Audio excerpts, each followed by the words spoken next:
and welcome to the class. Indian constitution के part second के provision हमने last class में पढ़े थे, जो कि आर्टिकल 5 से लेकर और आर्टिकल 11 तक के थे, और वो थे सिटीजनशिप से जुड़े हुए। यानी कि अगर इंडिया की सिटीजनशिप लेनी है तो किस तरीके से ली जाएगी, यानी अगर एक व्यक्ति इंडिया का सिटीजन कहलाया जाएगा, नागरिक कहलाया जाएगा, तो क्या वजह होंगी जो उसको एक व्यक्ति को इंडिया का सिटीजन कहा जाएगा। तो इंडियन कॉन्स्टिट्यूशन जब बना था उसके कमेंट्स होने के बाद किन लोगों को इंडियन सिटीजन बोला गया, उसकी प्रोविजन आर्टिकल 5 से आर्टिकल 11 तक दिए गए। लेकिन जब हमने बोला इंडियन कॉन्स्टिट्यूशन बना, उस वक्त जो सर्कमस्टांसेस थी वो बहुत ज्यादा चेंज थी, और आज की जो सर्कमस्टांसेस है वो बहुत ज्यादा चेंज हो चुकी हैं। तो over the periods of time अगर हम उन्हीं प्रोविजंस को लेके चलते, उन्हीं तरीके की डेफिनेशंस को चलते लेके, तो इसका मतलब हमारा जो आज हम देख रहे हैं कॉन्स्टिट्यूशन में जो सिटीजन्स की डेफिनेशन है वो बहुत ज्यादा चेंज होती। मीन्स अगर उसी डेफिनेशन को कैरी फॉरवर्ड किया जाता तो शायद आज जो सिटीजन कहलाए जाते हैं वो जो पूरा नजरिया था वो कुछ और ही था। तो इसीलिए समय के साथ साथ इसमें परिवर्तन होता रहा, सिटीजनशिप के जो डेफिनेशन थी वो परिवर्तित होती गई। अब मैं कहूँ परिवर्तित होती गई, आर्टिकल तो सेम रहे। मैंने लास्ट क्लास में ही बता दिया था कि आर्टिकल 11 जो है वो एम्पावर करता है पार्लियामेंट को कि सिटीजनशिप से रिलेटेड कोई भी लॉ, कोई भी कानून फ्रेम कर सकती है पार्लियामेंट, और उसी का इस्तेमाल करते हुए पार्लियामेंट ने सिटीजनशिप एक्ट 1955 पारित किया, कमेंस किया। अब जब इनेक्ट किया और कमेंस किया सिटीजनशिप एक्ट 1955, तो फिर से वही बात आ जाती है कि 1955 से लेकर और 2020 तक सिचुएशंस बहुत चेंज हो चुकी हैं। तो इसी वजह से टाइम टू टाइम अमेंडमेंट आते रहे। सबसे पहला अमेंडमेंट 1986 में, फिर 1992 में, फिर 2003 में, 5 में, 15 में और रिसेंटली 2019 में आए। तो इस तरीके से अमेंडमेंट हुए। तो अमेंडमेंट में क्या क्या बेसिक चीजें थी, क्या इंपॉर्टेंट चीजें थी, वो हम इस क्लास में पढ़ेंगे। और जो हमने कहा सिटीजनशिप एक्ट 1955 कहता है कि सिटीजनशिप कैसे एक्वायर की जाएगी और कैसे लॉस की जाएगी, कैसे इंडिया की नागरिकता को प्राप्त किया जा सकता है और कैसे उसको खोया जा सकता है। दोनों के प्रोविजन भी सिटीजनशिप एक्ट 1955 ने बताए हैं। जब मैंने बोला आर्टिकल 11 ने एम्पावर किया है कि सिटीजनशिप से रिलेटेड कोई भी कानून है तो वो पार्लियामेंट बना सकती है, तो उसी को इस्तेमाल करते हुए सिटीजनशिप एक्ट 1955 बन गया। तो अब जो सिटीजनशिप की डेफिनेशन और सिटीजनशिप कैसे एक्वायर और लॉस की जाती है वो बिल्कुल अलग है, और हमारे कॉन्स्टिट्यूशन के प्रोविजन बिल्कुल अलग है। तो अब जो मैटर चलते हैं वो जो सिटीजनशिप एक्ट के जो हम बात करेंगे ना, तो प्रोविजन हम स्टडी करेंगे, उस हिसाब से सिटीजनशिप डिसाइड होती है। क्योंकि जब हमने कहा आर्टिकल 5 तो वो तब था जब इंडिया का बंटवारा हुआ था और इंडिया जो था इंडिपेंडेंट गेन किया था। तो अब उसे और अब तक इतने सालों में बहुत परिवर्तन आया, और उस परिवर्तन को आर्टिकल में नहीं चेंज किया गया, मीन्स कॉन्स्टिट्यूशन में चेंज नहीं किया गया, चेंज किया गया सिटीजनशिप एक्ट 1955 में। तो प्रोविजन सिटीजनशिप से रिलेटेड कहाँ पे हम बात करेंगे, सिटीजनशिप एक्ट 1955 की। तो ये इंपॉर्टेंट हो गया। इसके किसके कंपैरिजन में, आर्टिकल 5 से 11 से लेकर के जो हमने प्रोविजन पढ़े थे उनके कंपैरिजन में भी 1955 के जो प्रोविजन हो गए वो इंपॉर्टेंट हो गए। लेकिन इसका मतलब कतई ये नहीं कि हम सिटीजनशिप एक्ट पढ़ लेंगे, 1955 के प्रोविजंस पढ़ लेंगे तो इसका मतलब हम अपने कॉन्स्टिट्यूशन के प्रोविजन को नजरअंदाज कर देंगे। जी नहीं, क्योंकि वहीं से पावर आई है पार्लियामेंट के बाद, तभी उसने सिटीजनशिप एक्ट 1955 बनाया है, तो उनको तो पढ़ना था ही, इसलिए हमने वो लास्ट क्लास में पढ़े। अब हमने बात करी कि आज हम इस क्लास में क्या क्या पढ़ने वाले हैं, कि अमेंडमेंट में क्या क्या बातें आई थी और इस एक्ट के थ्रू कैसे एक्वायर और लॉस होती है सिटीजनशिप की। लेकिन उससे पहले हम जो आज इस क्लास में पढ़ेंगे वो बहुत ही इंपॉर्टेंट है। इंपॉर्टेंट इसलिए बन जाता है क्योंकि हमने बात की जब सिटीजनशिप की, नागरिकता की, इंडियन सिटीजन, तो हम सब इंडियन सिटीजन है। हमारे पास इंडिया का वैलिड पासपोर्ट है, पैन कार्ड है, आधार कार्ड है, वोट करने का अधिकार है। इसके अलावा हमारे पास फंडामेंटल राइट्स हैं जो हमें इंडियन कॉन्स्टिट्यूशन देता है, फंडामेंटल ड्यूटीज हैं जो हमें इंडियन कॉन्स्टिट्यूशन प्रोवाइड करता है। फंडामेंटल राइट्स कुछ तो ऐसे हैं जो सिर्फ इंडियन सिटीजन को ही मिलते हैं, कुछ ऐसे हैं जो फॉरेनर्स को भी मिलते हैं, लेकिन कुछ तो ऐसे ही हैं जब सिर्फ इंडियन सिटीजन को मिलते हैं। जब मैं इंडियन सिटीजन, भारत के नागरिक की बात कर रही हूँ, तो भारत के नागरिक का क्या मतलब है, आपने देखा होगा कि इंडियन डायस्पोरा बहुत बड़ा है। यानी आपको किसी भी कंट्री में जाओ आप, आपको ये हमारे लिए प्राउड की बात है कि इंडियंस मिल ही जाएंगे, किसी भी कंट्री में जाओ।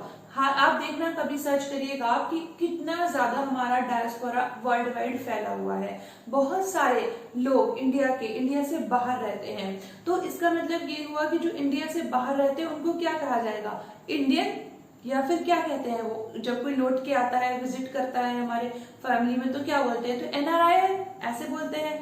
ये कंसेप्ट बिल्कुल गलत है। क्यों? क्योंकि यहाँ पर हमने बात करी ऐसे लोगों को 3 तरीके से डिफाइन किया जा सकता है, NRI, person of Indian origin और ओसीआई, ओवरसीज सिटीजन्स। अब ये तीनों चीजें क्या हैं इनको हम पढ़ेंगे, पर उससे पहले ये समझ लीजिए जो पर्सन ऑफ इंडियन ओरिजिन है, वो जो कार्ड है, वो कार्ड इशू होता था उन व्यक्ति को जो पर्सन ऑफ इंडियन ओरिजिन होते थे, उस कार्ड को मर्ज कर दिया गया ओसीआई में, ओवरसीज कार्ड में मर्ज किया गया 2014-15 में।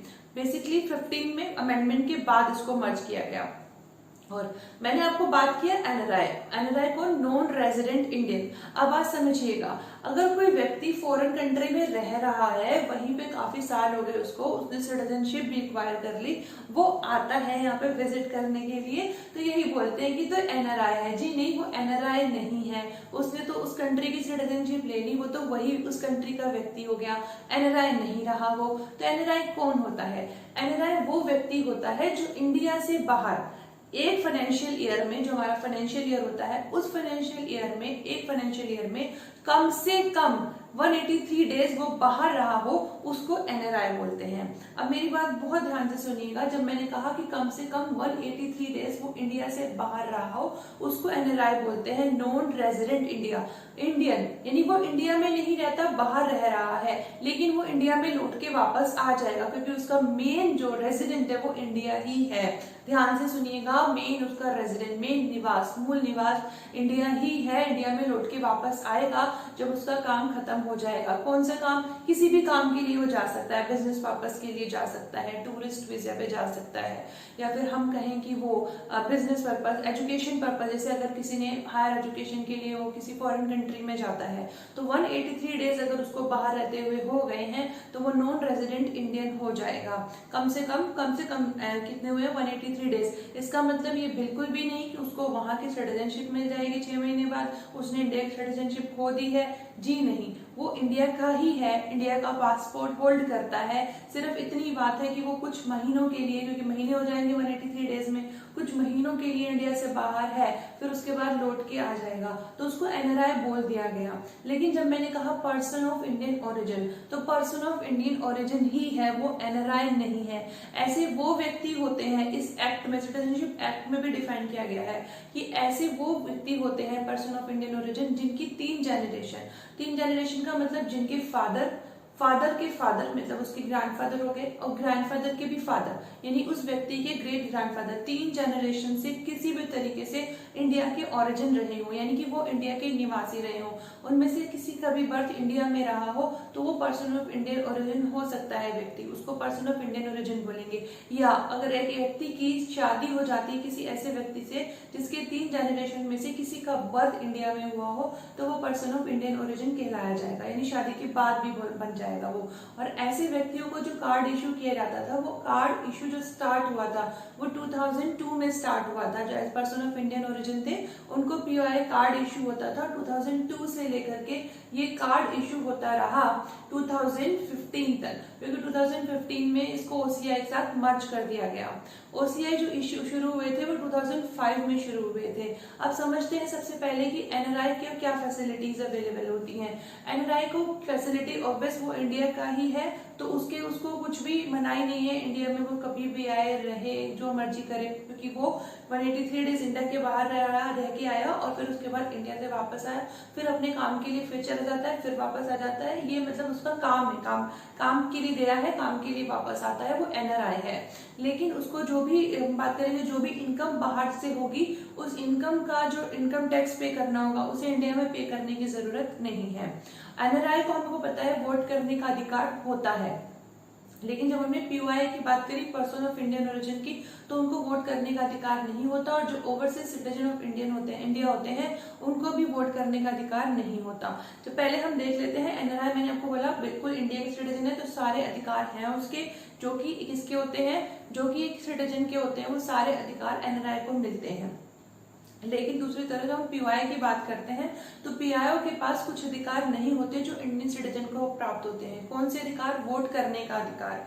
इंडिया में आकर के पीओआई जो पर्सन ऑफ इंडियन ओरिजिन है, इंडिया में आकर के वो लैंड खरीद सकते हैं, लेकिन एग्रीकल्चर लैंड वो नहीं खरीद सकते। वो आकर के किसी भी एजुकेशन पर्पसेस के लिए आ सकते हैं, या फिर कोई एम्प्लॉयमेंट पर्पसेस के लिए आ सकते हैं, बिजनेस शुरू करने के लिए आ सकते हैं, कुछ इन्वेस्टमेंट मशीनरी में लगाना है, रिसर्च में लगाना है, कर सकते हैं, वो पैसा इन्वेस्ट कर सकते हैं। लेकिन वो एग्रीकल्चर से रिलेटेड किसी प्रोजेक्ट में इन्वेस्ट नहीं कर सकते और किसी रेस्ट्रिक्टेड एरिया में नहीं जा सकते अगर के गवर्नमेंट की परमिशन नहीं हो। पीओआई कार्ड की बात हो रही है। तो अभी इसमें एक चीज और इम्पोर्टेंट थी, वो ये कि जब हम पीओआई की बात करें, वोट करने का अधिकार तो नहीं है। इंडिया में आने के बाद इनको, जिनके पास पीओआई होता है, उसको फॉरेनर रीजनल रजिस्ट्रेशन ऑफिस के पास में रजिस्टर कराने की जरूरत नहीं है। वो कभी भी कितने भी टाइम के लिए इंडिया आ सकते हैं, तो वीजा की रिक्वायरमेंट नहीं रहती है। जब हमने पीओआई कार्ड की बात करी तो हमने कहा ओसीआई, तो जो ओवरसीज सिटीजन इंडिया के जो कार्ड होल्डर हैं उनको और भी बेनिफिट मिलते हैं पीओआई कार्ड होल्डर से भी ज्यादा। क्या? कि वो कितने भी टाइम के लिए इंडिया आ सकते हैं, रुक सकते हैं, और जब उन्हें 5 साल हो जाते हैं इंडिया में रहते हुए, सुनिएगा, जब 5 साल हो जाएंगे इंडिया में रहते हुए तो उन्हें इंडिया की सिटीजनशिप भी मिल जाएगी। मीन्स इंडिया को छोड़ के वो 5 साल से बाहर नहीं गए। हाँ, कभी कभी हो सकता है छुट्टियां मनाने कहीं बाहर गए, वो अलग बात है, लेकिन इंडिया से बाहर नहीं गए। मीन्स उनका रेजिडेंट इंडिया में ही था, कभी छुट्टियां मनाने गए 1-2 महीने के लिए, फिर वापस आ गए, 5 साल से लगातार इंडिया में ही रह रहे हैं, तो ऐसे लोगों को ओवरसीज सिटीजनशिप कार्ड के बाद इंडिया की सिटीजनशिप भी मिल सकती है। देखिएगा, क्योंकि ऐसे व्यक्ति, हमने बोला कि इंडिया में आएंगे, अपने काम को करेंगे, कितने भी लंबे टाइम तक के लिए आ सकते हैं, वीजा की रिक्वायरमेंट नहीं होती। आपने देखा भी होगा बहुत से सेलिब्रिटीज इंडिया में ऐसे हैं जिनके पास इंडिया की नहीं, फॉरेन कंट्री की जो है सिटीजनशिप है। इंस्पाइट ऑफ दैट वो लोग काफी लंबे टाइम तक इंडिया रुकते हैं, और रुकने के बाद वो वहां यहाँ पर अपना काम करते हैं। बिल्कुल, उनको क्या लगता है कि बार बार आते हुए वीजा लगवाते हो, तो हमने बोला वीजा की रिक्वायरमेंट इन लोगों को नहीं होती जिनके पास ओवरसीज सिटीजनशिप कार्ड होता है। जो ओवरसीज सिटीजन ऑफ इंडिया होते हैं उनको वीजा की रिक्वायरमेंट नहीं होती। वो जैसे हम लोग अभी भी जा सकते हैं, ऐसे ये लोग भी जा सकते हैं, ऑल्दो हमें वीजा लगवाना पड़ता है बाहर किसी कंट्री में, तो इनको इंडिया आने के लिए वीजा की रिक्वायरमेंट नहीं होती है। और दूसरी चीज हमें ये वाली बात देखनी है, इनको ओवरसीज सिटीजन ऑफ इंडिया की भी वही वाली बात जो हमने बात की कि फॉरेनर रीजनल रजिस्ट्रेशन ऑफिस के में जाकर के रजिस्ट्रेशन कराने की जरूरत नहीं, जैसे कि बाकी सब कोई भी फॉरेनर आएगा तो उसको रजिस्ट्रेशन कराना पड़ेगा, इनको नहीं। ओसीआई भी क्या कर सकता है? होल्ड कर सकता है।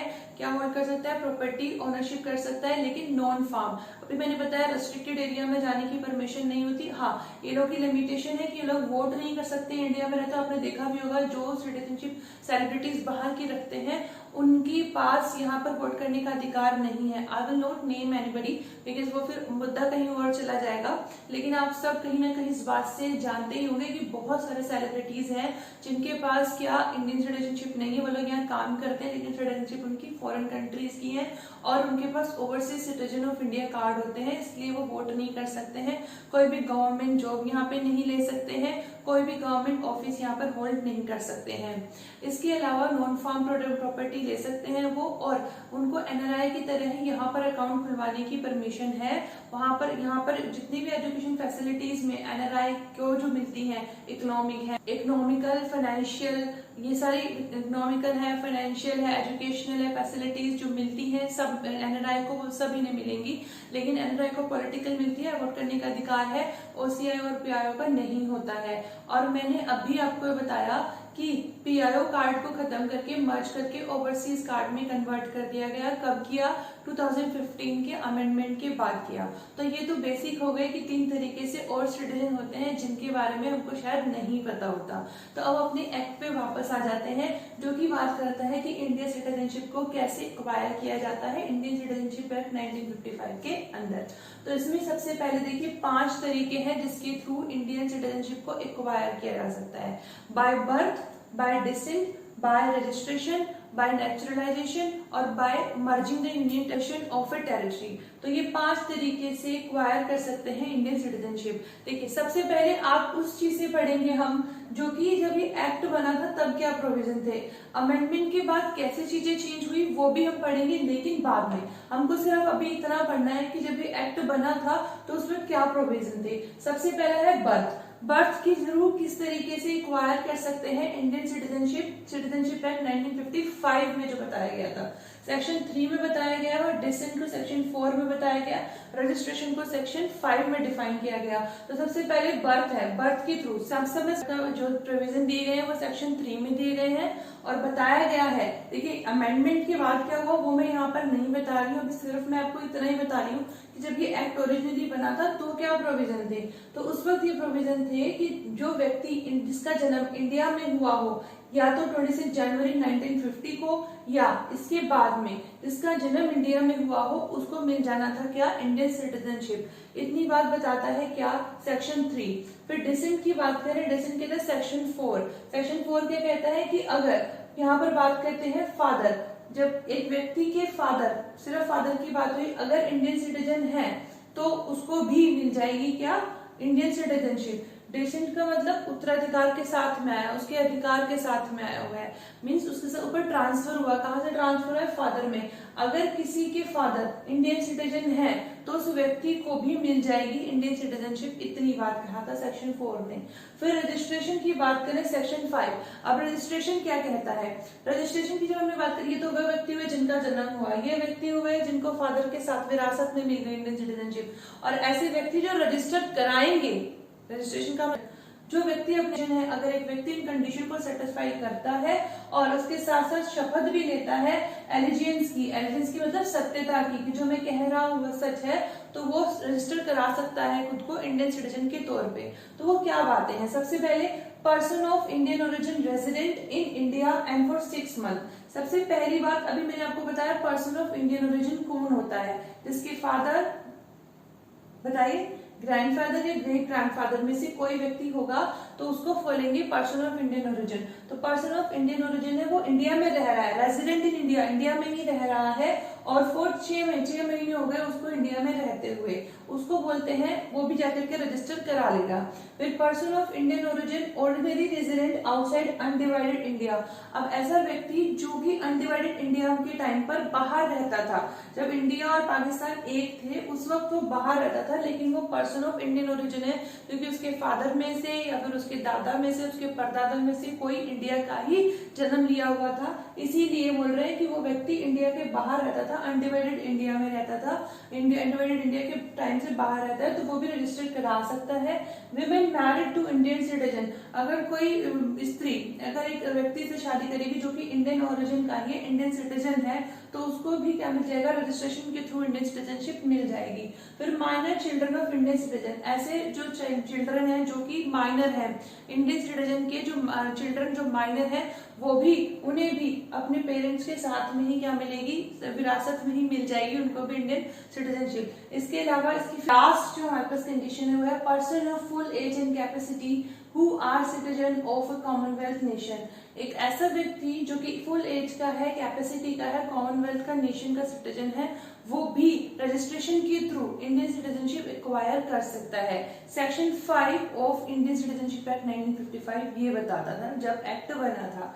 फिर सिटीजनशिप बाय नेचुरलाइजेशन, सेक्शन 6, यानी कुछ ऐसी कंडीशन है जिन कंडीशन को पूरा करके एक व्यक्ति नेचुरलाइजेशन के थ्रू, नेचुरलाइजेशन का मतलब होता है मिक्स हो जाना, यानी जहां हम रह रहे हैं उस चीज के, उस कंडीशन में, उस देश की संस्कृति में खुद को मिक्स कर लेना। तो ऐसे में भी एक व्यक्ति जो होता है इंडियन सिटीजनशिप एक्वायर कर सकता है, लेकिन उसके लिए 7 कंडीशन है जो फुलफिल करनी पड़ेंगी। कौन कौन सी कंडीशन है? सबसे पहली बात तो यह है कि वो व्यक्ति ऐसी किसी कंट्री का नहीं होना चाहिए जो कि क्या कहते हैं, जहां पर इंडियंस को अलाउ नहीं किया गया नेचुरलाइजेशन के थ्रू सिटीजनशिप एक्वायर करने के लिए। ये तो रेसिप्रोकल हो गया, अगर आप हमारे सिटीजन्स को अलाउ नहीं करें कि वो नेचुरलाइजेशन के थ्रू आपकी सिटीजनशिप एक्वायर कर लें, तो हम भी वहां के लोगों को नहीं अलाउ करेंगे। सिंपल। नोट इज सब्जेक्ट और citizen of a country where Indians are prevented from becoming the citizen by naturalisation. By naturalisation, naturalisation के थ्रू जहां इंडियन सिटीजन नहीं बन सकते वहां के सिटीजन, तो वहां के जो सिटीजन है या फिर उनके कंट्री के जो सब्जेक्ट में जो लोग आते हैं उनको भी नेचुरलाइजेशन के थ्रू इंडियन सिटीजनशिप नहीं मिलेगी, बाकी सबको मिल जाएगी। फिर है announces citizenship to other country. अगर कोई व्यक्ति जो है अपनी सिटीजनशिप छोड़ देता है, रनाउंस कर देता है, छोड़ देता है अपनी कंट्री की सिटीजनशिप, तो वो भी नेचुरलाइजेशन के थ्रू इंडियन सिटीजनशिप एक्वायर कर सकता है, मतलब मिक्स हो जाता है अगर वो भारत की संस्कृति में। तो उस केस में क्या कह रहे हैं, रिसाइडेड, या तो वो इंडिया में रहा हो या इंडिया की गवर्नमेंट सर्विस में रहा हो फॉर 12 मंथ्स, 12 महीने तक के लिए, जब उसने एप्लीकेशन दी, जब उसने नेचुरलाइजेशन के थ्रू कि मुझे नेचुरलाइजेशन के थ्रू इंडियन सिटीजनशिप एक्वायर करनी है, अब मैं इंडिया की संस्कृति के साथ घुल मिल गया हूँ, तो आप मुझे जो है इंडियन सिटीजनशिप दे दीजिए। उससे 12 महीने से पहले, तब डेट पे, जैसे आज की हम डेट काउंट करें, आज डेट क्या है 30 अगस्त, तो 30 अगस्त से पहले 12 महीने, 12 महीने कितने, 30 अगस्त 2019, उतने टाइम के लिए या तो वो यहाँ इंडिया में रहा हो या उसने गवर्नमेंट सर्विस की है, तो वो एप्लीकेशन भेज सकता है किसके लिए, नेचुरलाइजेशन के थ्रू इंडियन सिटीजनशिप एक्वायर करने के लिए। या फिर 7 ईयर्स प्रायर, देखो ये तो लगातार 12 महीने हो गए, पिछले 1 साल की मैंने बात की, लेकिन अगर पिछले 7 सालों की बात करें, पिछले 7 सालों में प्रायर टू दीज 12 मंथ, इस 12 महीने से पहले 7 साल जो गए होंगे, उन 7 सालों में वो 4 साल तक के लिए, कम से कम 7 में से 4 साल के लिए बोल रहे हैं कि पिछले 7 साल तक जो बंदे हैं वो भी आ सकते हैं नेचुरलाइजेशन के थ्रू, यानी कि सिर्फ जो 12 महीने से रह रहे हैं, उससे पहले जो पिछले 7 साल से रह रहे हैं और उन्होंने अभी तक भी सिटीजनशिप के लिए कहा, वो भी आ सकते हैं अगर उन्होंने 4 साल तक, कम से कम 4 साल तक या तो वो इंडिया में रहे हो या उन्होंने गवर्नमेंट सर्विस की हो। फिर उसके बाद गुड कैरेक्टर के हो, एडिक्वेट नॉलेज हो लैंग्वेज की, जो कि रिकॉग्नाइज्ड है बाय कॉन्स्टिट्यूशन। इंडियन कॉन्स्टिट्यूशन के जो लैंग्वेजेस हैं, वो जो लिस्ट में आती है हमारे कॉन्स्टिट्यूशन की, उस लिस्ट के अकॉर्डिंग एडिक्वेट नॉलेज होनी चाहिए उन्हें लैंग्वेज की, किसी भी लैंग्वेज की, तो उसको बोलते हैं क्या, कि वो व्यक्ति नेचुरलाइजेशन के लिए थ्रू आ सकता है सिटीजनशिप एक्वायर करने के लिए। और हमने बोला 7 कंडीशन है, तो 7 कंडीशन कौन सी है, कंडीशन है after naturalisation he intends to reside in India और enter into service with government, international organisation और सोसाइटी और कंपनी इन इंडिया। मींस सिर्फ नेचुरलाइजेशन के थ्रू उसको सिटीजनशिप मिल जाएगी, दैट्स ऑल, ऐसा नहीं होगा। उसका इंटेंशन भी होना चाहिए कि इंटरनेट, जब उसको नेचुरलाइजेशन मिल जाएगा, जब मिल जाएगा कि हाँ वो सम्मिश्रित हो गया है इंडिया की संस्कृति के साथ में, तो उसके बाद उसका इंटेंशन भी होना चाहिए कि वो इंडिया में ही रहेगा या फिर इंडिया में गवर्नमेंट, इंटरनेशनल ऑर्गेनाइजेशन होंगे उनकी सर्विस करेगा, या सोसाइटी की सर्विस करेगा, या कंपनी जो इंडिया में होंगी, इंडिया की होंगी, उनमें काम करेगा। उसका ये इंटेंशन भी होना चाहिए। इसके अलावा नेचुरलाइजेशन के प्रोसेस में कुछ और भी जो हमने कंडीशन पढ़ी है, अगर ये कंडीशन सेटिस्फाई नहीं होती, अगर कोई व्यक्ति कोई ऐसा काम करता है, डिस्टिंग्विश सर्विस की बात करें, डिस्टिंग्विश सर्विस का मतलब कुछ विशेष सर्विस देता है, विशिष्ट सेवाएं देता है, science, philosophy, art, literature, world peace या फिर ह्यूमन प्रोग्रेस, वर्ल्ड पीस या फिर ह्यूमन प्रोग्रेस के कंटेक्स्ट में, के क्षेत्रों में अगर कोई व्यक्ति अपनी विशिष्ट सेवाएं भी देता है, तो उसको भी नेचुरलाइजेशन के थ्रू सिटीजनशिप मिल सकती है। और यहाँ बात ध्यान देने वाली है कि अगर किसी व्यक्ति ने एप्लीकेशन दी है कि नेचुरलाइजेशन के थ्रू मुझे दे दीजिए सिटीजनशिप इंडिया की, मैं चाहता हूँ इंडिया की सिटीजनशिप लेना, तो उस केस में अगर जो हमने कहा सेंट्रल गवर्नमेंट के पास पावर होती है, तो सेंट्रल गवर्नमेंट अगर किसी को मना करती है तो रीजन भी देने होंगे, ग्राउंड्स भी देने होंगे कि किन ग्राउंड्स पे उसको मना किया जा रहा है, नेचुरलाइजेशन के थ्रू आपको सिटीजनशिप नहीं मिल रही है, ऐसा कहा जा रहा है, वो ग्राउंड्स भी बताने होंगे। अब देखिए next, citizenship by incorporation of territory. तो अगर इंडिया की जो टेरिटरी है, उस टेरिटरी में अगर कोई और टेरिटरी भी मिला ली जाती है, तो वहां के जो लोग होंगे उसमें भी सिटीजनशिप मिल जाएगी उन लोगों को भी, और ऐसा जो है इंडियन गवर्नमेंट ऑफिशियल गजेट में अनाउंस करेगी। सेक्शन 7 में ये बात की गई, क्योंकि हमको पता है कि इंडिया की जो टेरिटरी थी उसमें ओरिजिनली कुछ स्टेट्स, कुछ यूनियन टेरिटरीज नहीं थी, उनको बाद में मिलाया गया, तो इसीलिए उन टेरिटरीज को भी इंडियन सिटीजनशिप मिल गई सेक्शन 7 के थ्रू।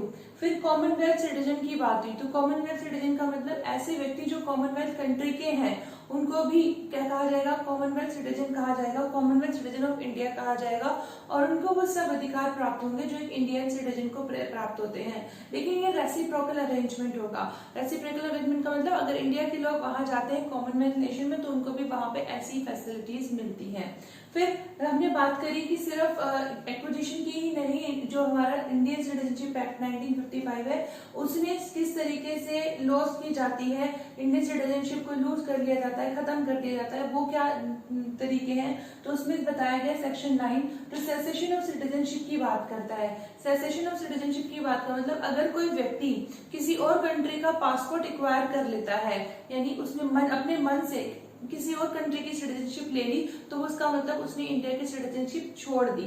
यहाँ पर सिटीजनशिप रूल का रूल 30 एप्लीकेबल होता है। वह रूल कहता है कि सेंट्रल गवर्नमेंट के हाथ में ये पावर है कि वो किसको बोले, किसको कहे कि हाँ इसके पास अब इंडियन सिटीजनशिप नहीं है और किसको नहीं, कि किसको नहीं बोले। सिर्फ एक व्यक्ति ने अगर इंडियन पासपोर्ट छोड़ दिया है तो उसका मतलब वो इंडियन सिटीजनशिप खत्म हो गई, ऐसा नहीं मानेंगे, बल्कि उसका जो सोल पावर है, सोल अथॉरिटी है उसको बताने के लिए कि हाँ इसने छोड़ दी है सिटीजनशिप और अब ये किसी और कंट्री का इंडियन सिटीजनशिप नहीं रही इसके पास, तो सेंट्रल गवर्नमेंट के पास में है। तो section 9 cessation of citizenship simple कहता है अगर कोई व्यक्ति अपनी इच्छा से, अपनी मर्जी से इंडिया की नागरिकता छोड़ के एक्वायर कर लेता है, चाहे नेचुरलाइजेशन के थ्रू, चाहे रजिस्ट्रेशन के थ्रू किसी और कंट्री की सिटीजनशिप, तो इसका मतलब ये हुआ उसकी इंडिया की सिटीजनशिप का खात्मा हो गया, सेसेशन हो गया। और सेक्शन 10 क्या बताता है कि कब उसकी सिटीजनशिप को खत्म कर दिया जाएगा। सेक्शन 10 की प्रोविजन भी हम पढ़ते हैं। सेक्शन 10 डेप्रिवेशन ऑफ सिटीजनशिप की बात करता है। तो किस तरीके से एक व्यक्ति की सिटीजनशिप को ले लिया जाएगा, इंडियन सिटीजनशिप की। सबसे पहली बात, रजिस्ट्रेशन या नेचुरलाइजेशन उस व्यक्ति ने लिया है या तो फ्रॉड के द्वारा या फॉल्स रिप्रेजेंटेशन के द्वारा या concealment of any material fact, कोई जरूरी फैक्ट था उसको छुपाया, उसने रजिस्ट्रेशन कराया, नेचुरलाइजेशन लिया, यानी फ्रॉड किया, फॉल्स रिप्रेजेंटेशन किया, कंसील किया किसी मटेरियल फैक्ट को, तो उस व्यक्ति की सिटीजनशिप को छीना जा सकता है। या फिर कुछ उसने ऐसा कहा या फिर ऐसा किया जो कि बताता है कि वो इंडिया के कॉन्स्टिट्यूशन के लिए लॉयल नहीं है या उसे कोई फर्क नहीं पड़ता, रिस्पेक्ट नहीं करता वो इंडियन कॉन्स्टिट्यूशन की, या फिर एक वॉर के थ्रू और या फिर एक वॉर के थ्रू, जब एक वॉर हो रहा था युद्ध के दौरान, जो एनिमी कंट्री थी उसके साथ उसने अनलॉफुली ट्रेड किया। जब भी एक कंट्री के साथ युद्ध छिड़ता है तो कोई भी ट्रेड नहीं होता, तो अगर कोई व्यक्ति अनलॉफुली ट्रेड करता है या कम्युनिकेशन करता है एक एनिमी के साथ, तो उसको भी क्या कर दिया जा सकता है, उसकी सिटीजनशिप भी ले ली जा सकती है। सेक्शन 10 ये प्रोविजन देता है।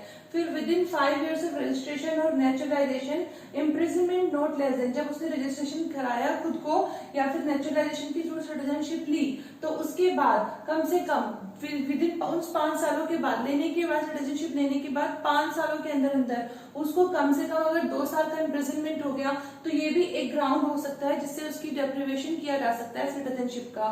फिर आउट ऑफ इंडिया रहा हो फॉर 7 years कॉन्टिन्यूसली, अगर एक व्यक्ति लगातार 7 साल तक इंडिया के बाहर रहा है तो उसकी भी सिटीजनशिप छोड़ी जा सकती है, ली जा सकती है, डिप्राइव किया जा सकता है उसको सिटीजनशिप से। अब यहाँ पर जब हमने बात किया कि इन ग्राउंड्स पे एक व्यक्ति की सिटीजनशिप को ले सकते हैं, तो अभी मैंने आपको बताया सिटीजनशिप रूल्स में जो रूल नंबर 30 है उसके अकॉर्डिंग सोल पावर किसके हाथ में, सेंट्रल गवर्नमेंट के हाथ में है। तो जब भी एक व्यक्ति की इनमें से किसी भी ग्राउंड से सिटीजनशिप ली जा रही है तो उस व्यक्ति को एक रिटन स्टेटमेंट जाता है, नोटिस जाता है कि हाँ इस पर्टिकुलर ग्राउंड में आपकी सिटीजनशिप ली जा रही है। ध्यान रखिएगा, जब हमने यहाँ पर ई ग्राउंड की बात की, तो जो ई ग्राउंड है मतलब एक व्यक्ति लगातार 7 साल से इंडिया के बाहर रह रहा है, तो ये जो एप्लीकेशन है इस चीज की उन व्यक्तियों पे नहीं होगी जो कि स्टूडेंट है और वो बाहर रह रहे हैं। दूसरी चीज, ऐसे लोगों पे जो गवर्नमेंट सर्विस में है, ऐसे इंटरनेशनल ऑर्गेनाइजेशन में सर्विस करते हैं जिसका इंडिया भी मेंबर है, बकायदा वो व्यक्ति एनुअली हर साल जाके जो इंडियन कॉन्सुलेट है उनको इंटेंशन बताते हैं, अपना इरादा बताते हैं कि वो इंडियन सिटीजनशिप ही ले रखना चाहते हैं, बस बिकॉज ऑफ दिस रीजन वो इस कंट्री में है, उनको एनुअली बताना पड़ेगा। अगर ऐसा करते हैं वो 7 साल तक तो उनकी सिटीजनशिप नहीं जाएगी, और अगर ये कारण नहीं है, मतलब स्टूडेंट नहीं है, इंडियन गवर्नमेंट की सर्विस में नहीं है, या फिर किसी ऐसे ऑर्गेनाइजेशन में, इंटरनेशनल ऑर्गेनाइजेशन में जो इंडिया जिसका पार्ट है उसमें वो सर्विस नहीं करते हैं, तो उस केस में उनकी सिटीजनशिप जा सकती है इस ग्राउंड पे भी। तो हमने बोला इनमें से किसी भी ग्राउंड पे सेंट्रल गवर्नमेंट एक व्यक्ति को स्टेटमेंट भेज सकती है कि आपको सिटीजनशिप आपसे ली जा रही है। तो जब उस व्यक्ति की सिटीजनशिप ली जा रही है, उसको ग्राउंड भी बता दिया, तो व्यक्ति क्या करेगा, व्यक्ति चाहे तो अगर वो अपने को जेन्युइन समझता है कि इनमें से कोई भी ग्राउंड उस पर नहीं एप्लीकेबल होता, कि वो ग्राउंड जिसपे उसको कहा जा रहा है कि आपसे सिटीजनशिप ली जा रही है वो उसके ऊपर एप्लीकेबल नहीं होता, उसको गलती से लिया जा रहा है, तो वो कह सकता है कि मैं अपने केस को कमेटी को रेफर करता हूँ। जब मैं कमेटी की बात कर रहा हूँ तो कमेटी भी सेंट्रल गवर्नमेंट ही अपॉइंट करती है।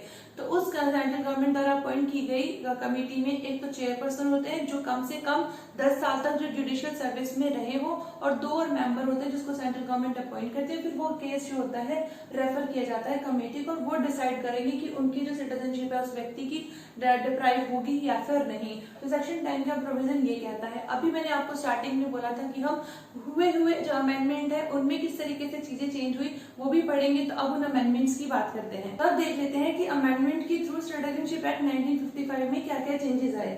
सबसे पहले 1986 का अमेंडमेंट, उसमें ये आया कि बर्थ के जब हमने बात की सेक्शन 3 में कि हाँ व्यक्ति का जन्म अगर इंडिया में हुआ है तो उसको इंडियन सिटीजनशिप मिल जाएगी जन्म के साथ ही।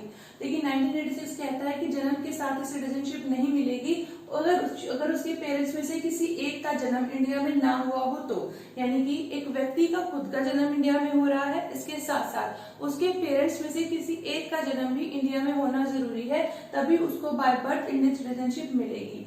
फिर 1992 में डिसेंट के प्रोविजन में चेंज किया गया सेक्शन 4 जो बात करता था कि, तो इसमें क्या डिसेंट के थ्रू जनवरी 26, 1950 से लेके और 10 जनवरी 1992 तक तो हमने जो डिसेंट का प्रोविजन पढ़ा था सेक्शन 4 में वो एप्लीकेबल है। और उसके बाद जो कह रहे हैं, उसके बाद कह रहे हैं कि डिसेंट के थ्रू एक व्यक्ति अगर सिटीजनशिप लेने जा रहा है तो वो तभी जाएगा अगर उसके फादर या मदर दोनों में से किसी एक को भी डिसेंट के थ्रू सिटीजनशिप मिली है, तभी वो जाकर के डिसेंट के थ्रू सिटीजनशिप जा सकता है। और इसके साथ साथ अगर उसका जन्म इंडियन कॉन्सुलेट में रजिस्टर भी कराएगा कि ठीक है हमारे बेबी ने जन्म लिया है, ऐसा भी रजिस्टर कराया गया, या फिर उसके जो फादर या मदर में से कोई एक पेरेंट्स में से एक जो है गवर्नमेंट सर्विस में है, इंडियन गवर्नमेंट की सर्विस में है, तब उसको डिसेंट के थ्रू मिल सकती है सिटीजनशिप। फिर 2003 आया था इलीगल इमिग्रेंट की वजह से, यहाँ पर एक कंसेप्ट आई इलीगल इमिग्रेंट, और इस वजह से मैंडेट किया गया कि एनआरसी कराया जाए, national register of citizenship conduct कराया जाए। ये मैंडेट किया गया कि गवर्नमेंट को ये बोला गया कि आप एनआरसी करवाइए, एनआरसी कंडक्ट करवाइए ताकि इलीगल इमिग्रेंट्स को रोका जा सके। 2003 के प्रोविजन में ये इंट्रोड्यूस हुआ। फिर 2005 की मैं बात करूं तो 2005 में पर्सन ऑफ इंडियन ओरिजिन और ओवरसीज सिटीजन ऑफ इंडिया ऐसे कंसेप्ट आए, और 2015 में ओसीआई कार्ड होल्डर के कंसेप्ट को लाया गया और पीआईओ और POI एंड OCI दोनों को मर्ज कर दिया गया। ये मैंने आपको पहले कंसेप्ट समझा दी। फिर 2019 की बात करें तो हमको पता है दिसंबर 13, 2014 जितने भी लोग इंडिया में आए हैं रिलीजियस धर्म के संरक्षण लेते हुए आए हैं, कौन कौन से, हिंदू, पारसी, क्रिश्चियन। हिंदू कौन, सब हमें पता है, हिंदू मैरिज एक्ट के थ्रू हमने हिंदू की डेफिनेशन पढ़ी है। तो जो सब बहुत सारे धर्म ऐसे हैं जो अपने आप को अलग अलग धर्म कहते हैं लेकिन फिलोसफी वो हिंदू की फॉलो करते हैं, इसीलिए वो सब हिंदू में आ जाते हैं। तो हिंदू जो है, हिंदू की डेफिनेशन वाइड है, इसमें जैन, सिख्स भी आते हैं और हमारे हमें पता है बुद्धिस्ट भी आते हैं। तो वो सब लोग क्या करें हिंदू के उसमें, वो सब पारसीज और क्रिश्चियंस अगर बात करें कि रिलीजन की वजह से, धर्म की संरक्षण की वजह से यहाँ पर आते हैं। कहाँ से आए हैं, बांग्लादेश से, अफगानिस्तान से या पाकिस्तान से अगर इंडिया में आए हैं तो उनको भी सिटीजनशिप मिलेगी। किस तरीके से, उसके प्रोविजन 2019 के अमेंडमेंट में दिए गए। तो ये अमेंडमेंट हुए सिटीजनशिप एक्ट में और हमने इसको डिटेल में स्टडी किया। आई होप आपको क्लास समझ आई हो। Thank you so much for listening. Thanks a lot. Keep learning and keep smiling.